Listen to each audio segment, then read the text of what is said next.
सहनौ भवतु सहनौ भुनक्तु सह वीर्यं करवावहै तेजस्विनावधीतमस्तु मा विद्विषावहै। ॐ शान्ति शान्ति शान्तिः। ॐ नमो नारायणाय।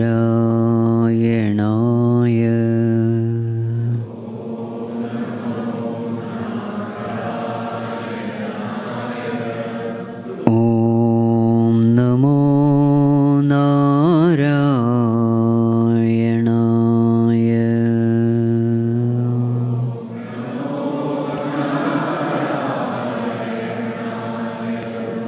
ॐ नमो नारायणाय।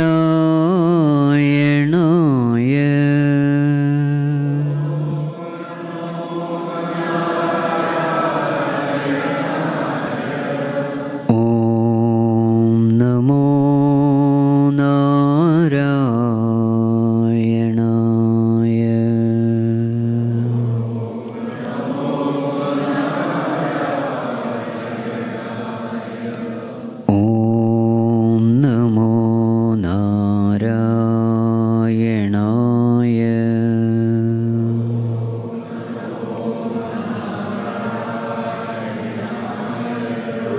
ॐ नमो नारायणाय।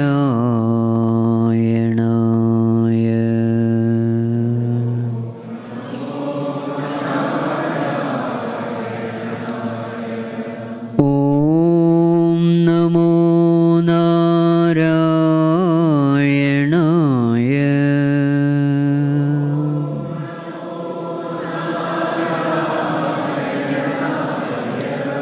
ॐ नमो नारायणाय।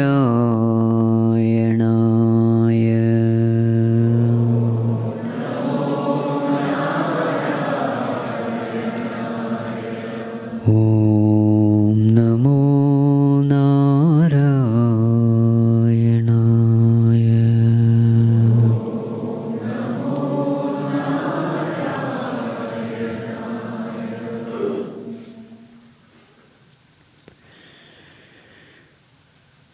ॐ यं ब्रह्मा वरुणेन्द्ररुद्रमरुतः स्तुन्वन्ति दिव्यैस्तवैः वेदैः साङ्गपदक्रमोपनिषदैः गायन्ति यं सामगाः। ध्यानावस्थिततद्गतेन मनसा पश्यन्ति यं योगिनः यस्यान्तं न विदुःसुरासुरगणाः। देवाय तस्मै नमः देवाय तस्मै नमः।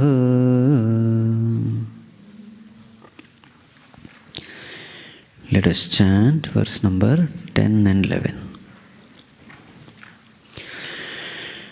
तेषां सततयुक्तानां भजतां प्रीतिपूर्वकं ददामि बुद्धियोगं तं येन मामुपयान्ति ते। तेषामेवानुकम्पार्थम् अहमज्ञानजं तमः नाशयाम्यात्मभावस्थः ज्ञानदीपेन भास्वता।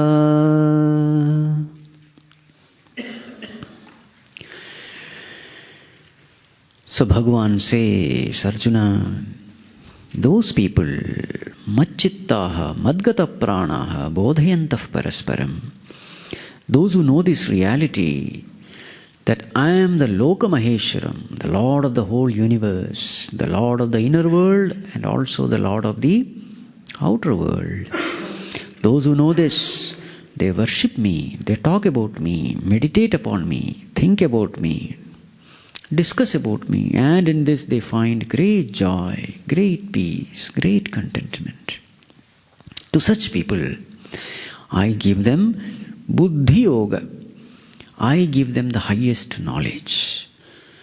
I give them the experiential knowledge. So in spirituality, knowledge culminates only in experience. Otherwise that knowledge is not knowledge at all. Knowledge must culminate in experience. Peace of mind, is it an information or experience? Experience. Contentment, is it an information or an experience? No doubt in the beginning you collect information, but collecting information is not the end of the journey of knowledge. Experiencing it is the end. So therefore whatever is discussed here must give that experience. So Bhagavan says, I give them that experience. See, experience is something which you cannot consciously attain. You cannot say, okay, from now on I am going to be peaceful. You can't. Make your thinking right, peace comes as a result. There is something which we have to do, there is something which God has to give. That which God can give, we cannot demand it, command it. So, Dadami Buddhi Yoga means, Bhagavan says, I give him the experience of the highest truth. What is that highest truth? Aham Brahma Asmi. I am not different from God. I am of the nature of God. I am God. Bhagavan says, that highest experiential knowledge I give him. Bhagavan, what do? I light the lamp of knowledge and destroy the darkness of ignorance in their heart. So this was a topic which we were discussing in the last class. So we were discussing the commentary of Bhagavan Sri Adi Shankaracharya, where he is comparing this knowledge coming from a lamp. So what all are the aspects we discussed? So there is a lamp, a diya. What is a diya? It is the dispassion in the mind. Then we pour oil into it. What is that oil? The oil of devotion. Then we have a wick in it. What is that wick? The disciplined intellect is the wick. And then we have that flame. That flame is the flame of knowledge. Then we have that covering also, isn't it? Covering lid. That is a mind free from distractions. So in the last class we were discussing this metaphor in detail. So that diya, that vessel into which the oil is poured, that vessel represents dispassion. So what does it mean? It simply means meditation without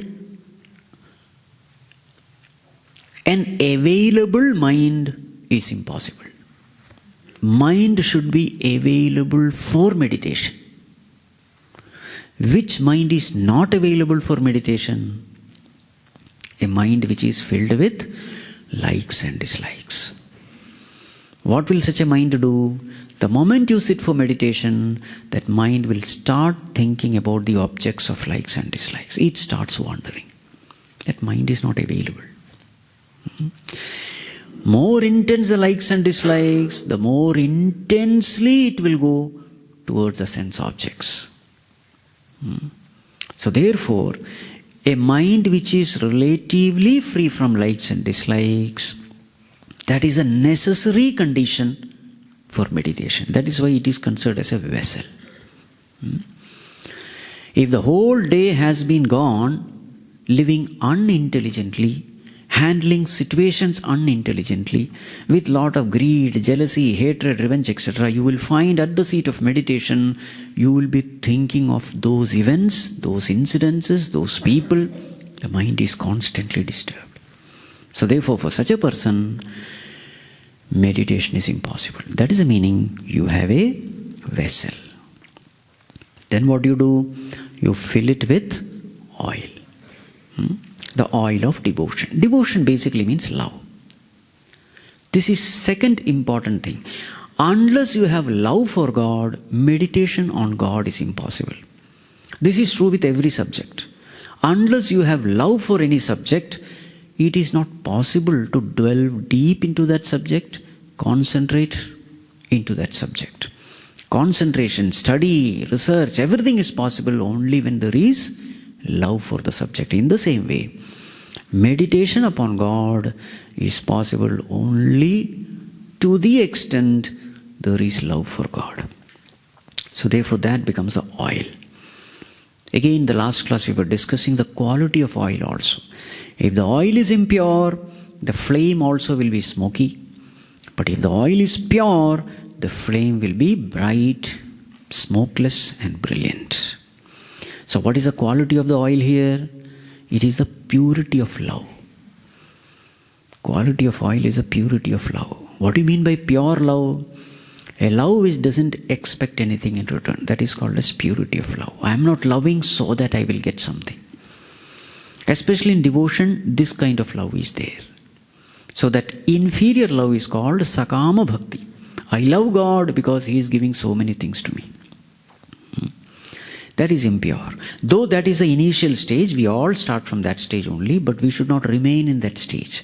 As we understand, as there is more and more clarity regarding who is God, what is His nature, then what happens is our love also becomes pure. Then what happens is there is unconditional love. Even when there is pain, there is love. Even when expectations are shattered, there is love. Even when prayers are not fulfilled, there is love. So such a love is called unconditional love. So that kind of devotion we must have. That is the quality of the oil. So up to this we had seen in the last class. Now we will discuss about the wick. So what is the wick? Wick is the intellect.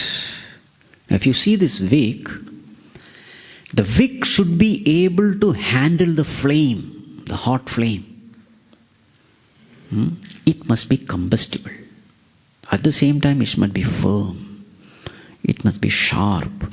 If you improve the quality of the wick, you can see that quality of the flame also. If the wick is full of, that burnt carbon and all that, it doesn't even catch fire. So you have to clean that wick, remove all that black thing. Fresh one, twist it, make it sharp, like some people have that mustache, sharp standing. So then that flame also rises. So when that person does arati, it is so beautiful to see. It is not flat, it is straight. So the flame you see, pancharati and all when you do it. And the flame is also bright, brilliant, going up. So, in the same way that wick, and also that wick has to absorb the oil. It must not only get soaked in the oil, it should be able to properly get absorbed. Then only that there is a smooth flow of oil into that tip of the wick. Now, what is this wick? Wick is the intellect. What kind of intellect? A disciplined intellect. A sharp intellect. A strengthened intellect, a convinced intellect, a strong intellect. Now the question is how to make this intellect strong. So intellect is defined as the decision-making faculty in us. So what is the definition in Tattvabodha for intellect? Nischayatmika buddhihi. Nischayatmika, it is that which takes decisions. Decisions based on what is right, what is wrong, what is good, what is bad, what is righteous, what is unrighteous. All these decisions are made by the intellect. And how to have a quality intellect. Quality intellect is by always implementing the decisions of the intellect. Intellect would have given out its judgment. Now it is our choice whether to implement that judgment at the body level, speech level or not. the more and more we implement the judgment of that intellect, to that extent, intellect becomes strong. But to the extent I disobey the intellect, disregard the intellect, ignore the wise sayings of the intellect. What are the ways in which I ignore the wise guidance of the intellect? When I'm attached too much to somebody. Intellect is telling, but I'm attached to that person so much that I don't want to implement it. When there is intense attachment, I disobey my intellect. When there is intense desires, I disobey my intellect. When there is addiction to something, I tend to disobey my intellect. These are all the ways. When my ego is very strong, I tend to disobey my intellect. When I become very selfish, I disobey my intellect. The intellect is telling for the welfare of all, but I am so selfish that I don't want to do that which is welfare of all. I only want to do what is good for me. Every time I compromise with the higher values, the intellect becomes weak. So therefore, to strengthen this intellect, what we have to do, it is not at the seat of meditation that you do. How you are living your life. How are you handling different situations in life. All those, they contribute to have a strong intellect. Situation after situation, how are you taking decisions? If you are taking decisions for the welfare of all, intellect will be strong. If you are taking decisions selflessly, intellect will be strong. If you are taking decisions based on eternal values of life, intellect becomes strong. So it is little by little, little by little. These are all the moments when slowly you find, after few years of practice, you find a bright, brilliant intellect. Such an intellect is able to clearly see things. Only in such a pure intellect, brilliant intellect, this flame of knowledge, only such an intellect can handle it. You see? So therefore, intelligently living life and successful meditation, they go hand in hand. They are not diverse from each other. Okay. Now comes the flame. What is that flame? The flame of knowledge. The flame of knowledge. Now see, on one side we prepare the lamp. Lighting the lamp is totally different thing. So what we have to do is only prepare the lamp. It is a Lord's responsibility to light it. In fact, the flame is always there.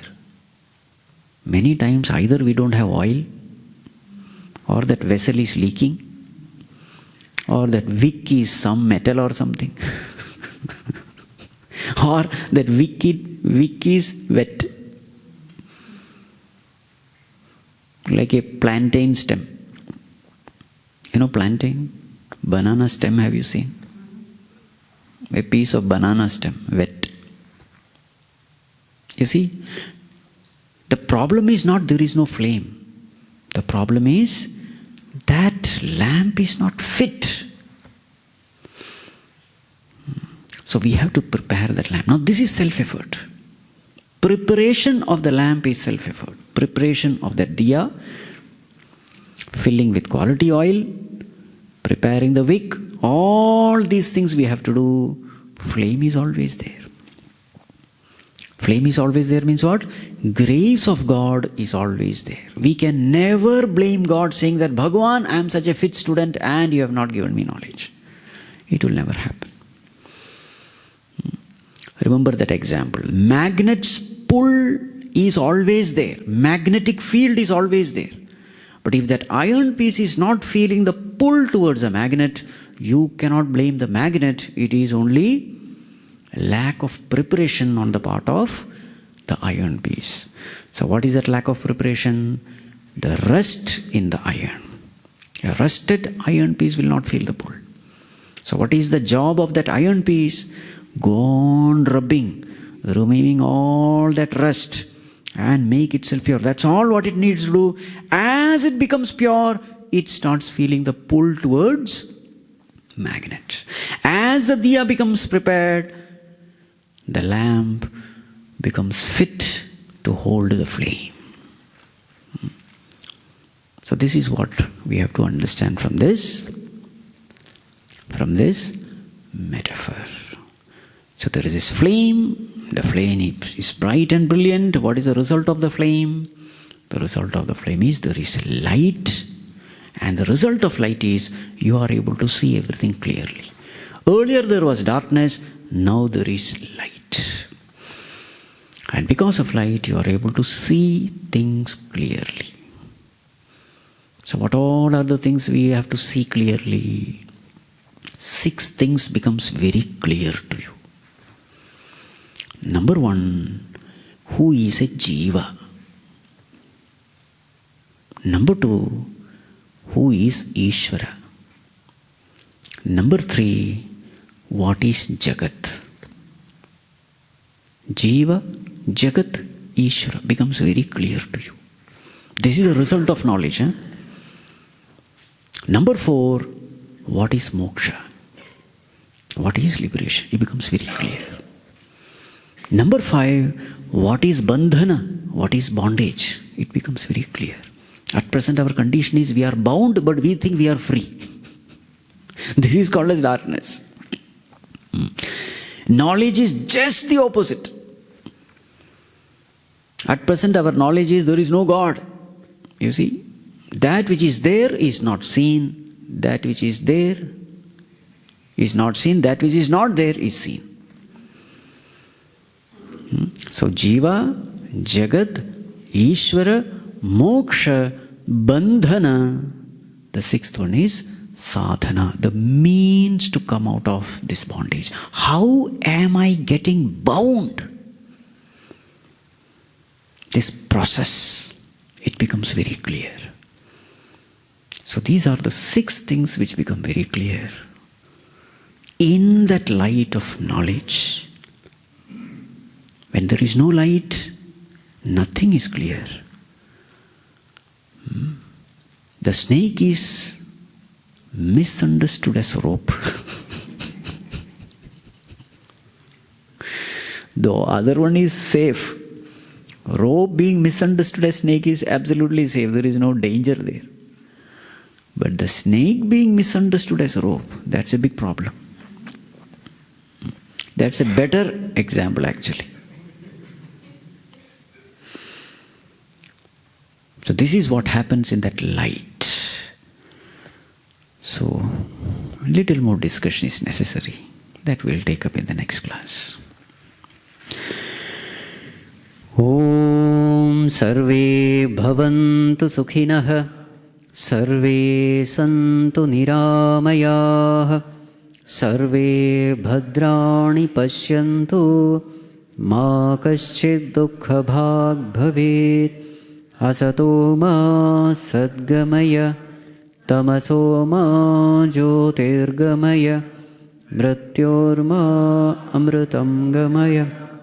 Om Purnamadav Purnamidam Purnat Purnamudachyate Purnasya Purnamadaya Purnamevavashishyate. Om Shanti Shanti Shanti. Harihi Om Shri Gurubhyo Namaha. Harihi Om.